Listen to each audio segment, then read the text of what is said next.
Hey everybody, it's Jesse here. I want to jump on and give just a quick update on what I'm seeing in the marketplace. Today, we're starting here at February 1st in 2023, and it has been quite a roller coaster over the last year and a half. What do I mean by that? In 2021, I saw something I'd never seen before in regards to the inventory getting so tight that there was multiple offers on properties, paying over ask, waiving all sorts of inspections and things like that. And then as the interest rates started to creep up and follow inflation, things started to cool off. Now, I'm here in the Chicago market, so the market became a little bit more normal in the sense that things slow down typically after school starts and we get into Q3, and definitely by Q4 and holiday season, it gets really slow. So I think that put a lot of confusion in the marketplace because they thought the general population thought, oh, the market's switching from a seller's market to a buyer's market. When in actuality, that didn't happen. That was just higher interest rates slowing down the demand for housing. See, the underlying issue hasn't changed. The underlying issue is we still just don't have enough inventory, housing inventory, to keep up with demand. I think they say the healthy housing market has about 6 months worth of inventory, and we're maintaining right around 1 month worth of inventory. So what we're seeing now, as interest rates start to come down, as we're seeing inflation come down, we're already starting to see the beginning here of 2023 become very active again. And I've been saying this for a while now, and I just really wanted to get on here and share this. If you're in the housing market, or if you're sitting on the sidelines waiting to get back in the housing market when rates come down to 5%, just get ready because that's what everybody's waiting for. Everybody who's on the sideline is saying, when can I get it? When will it be more affordable for me? And so I'm talking to folks and trying to find creative ways to get them in now because I think this window is closing. Once everybody floods back to the market, it's going to get back to that 2021 kind of feeding frenzy. And will it get to that exact same level? Nobody knows. But I can tell you already, January is typically a slower month, and then things start to pick up mid to late February, and then we march into our normal spring season. We're seeing that demand spike now. I've had multiple realtors tell me that they're getting into multiple offer situations. I had one the other weekend say he pulled up for a showing and there was already a line outside of the houses to walk in and see it. So it's real. It's not a buyer's market where you're going to sit there and negotiate people down. I think you're in for a big surprise. And I'm telling folks that are considering buying, get in now, get the house in the area that you want. We're going to be monitoring rates closely as they continue to go down. If there's an opportunity to refi and improve that, we will.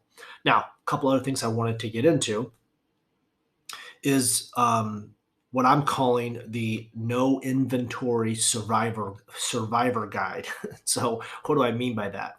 You really got to get yourself prepared because what happens is if you're not prepared and it does go into a multiple offer situation, you're going to lose out. So, what does getting prepared mean? Getting prepared means get educated on your non-negotiables. What is that? What's non-negotiables? That could be your area of interest. That could be the amenities that you want, schools, commute to your work, all those things. Get really clear on the area that you're going to look to buy in. Okay. Number two, be ready to act when you see the home you want. So that means do your research, right? Know what homes are going for in that area of interest.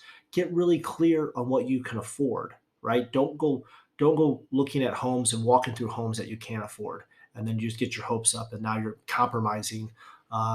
When feel like you're settling for the home that really is what you could afford for in the first place. Number three, don't just get a pre-approval. Get an underwritten and get conditionally approved. So might be different for folks that aren't familiar or who wasn't not in the housing market in 2021. See, the traditional method of getting qualified to go look at homes would be you get with the lender and you get pre-approved. And what is that? That's when they have you fill out a mortgage application. They run your credit report. Uh, they would review your income and your assets and credit. Just make sure that you're going to be able to qualify for that mortgage. And then they issue what's called a pre-approval letter. That's in a normal market. What we're doing to really put our clients in a competitive advantage is going one step further, and we're having them get conditionally approved. And so what happens is not only do we do all those things that I just discussed, but we're going one step further. We're putting the file in front of an underwriter and getting conditionally approved subject to the property. And so the outstanding items that really have to be cleared or reviewed by the underwriter would be seeing the purchase contract, in some cases, getting an appraisal, depending on down payment and occupancy type. We've been getting waivers on those appraisals, but we still would want to make sure we have title, and we also make sure there's proper home insurance. So, as you can see, we're getting through half of the work that needs to be done up front. So not only does that allow you to shop with confidence, but it lets the seller know that you can, if they go under contract with you, that you're going to close, and you're going to close quickly. So that's part of it is confidence. The other part of it is speed. How quickly can we close? So don't just settle for a pre-approval. You want to get conditionally approved before you really jump into the housing market and start looking, because it's heating up. It's competitive. You need to be able to move quickly, and you want to put yourself in the best position to get your offer accepted.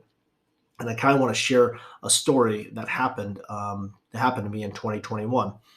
I had a realtor that I've been working with. It was on a weekend, and he called me up and he said, "Hey, listen, I got a client. They're moving from New York to Chicago.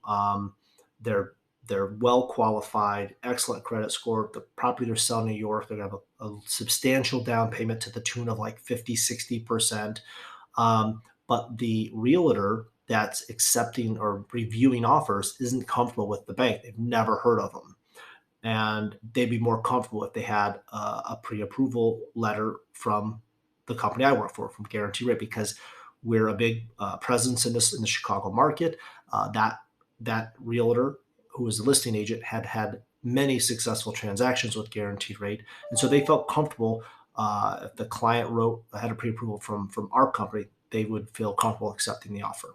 And so obviously I jumped in right away, issued that, and not only do they get the property, we closed, and now they own the home. But the moral in the story is every market's a little bit different. So if you're watching this video and you're not in Chicago and you're in a different market, talk to your real estate agent. Find out who the local lender is that has the reputation of closing on time, closing quickly, because you can do all the right things, right? You can get educated, get familiar, get approved, and then if you're partnering up and building your quick close team, you might be partnered up with a lender that is online based or doesn't have a reputation in the community, and you're going to miss out on properties. And in 2021, by delaying getting your offer accepted and buying a month, 2, 3, 6 months later, actually impacted your bottom line because the home prices were increasing quickly. And that's exactly what happens when you're in a market where there's not enough inventory and homes are bid up. You start to see basically hyper appreciation. A healthy market would be 3 to 5% appreciation, at least here in the Chicago market. You start to see double digit appreciation. So, once again, just put yourself in the best position to get your offer accepted. Educate yourself so when you do walk into the right property, you don't have buyer's remorse and feel like you need to go look at more properties. All that comes down to is you didn't do your homework and you don't know that you have a good deal or not, right? If you are informed and educated and you walk through a house, you should be able to write a contract with confidence because you know you got a good deal and you're getting it at the right price. So I hope all this helps.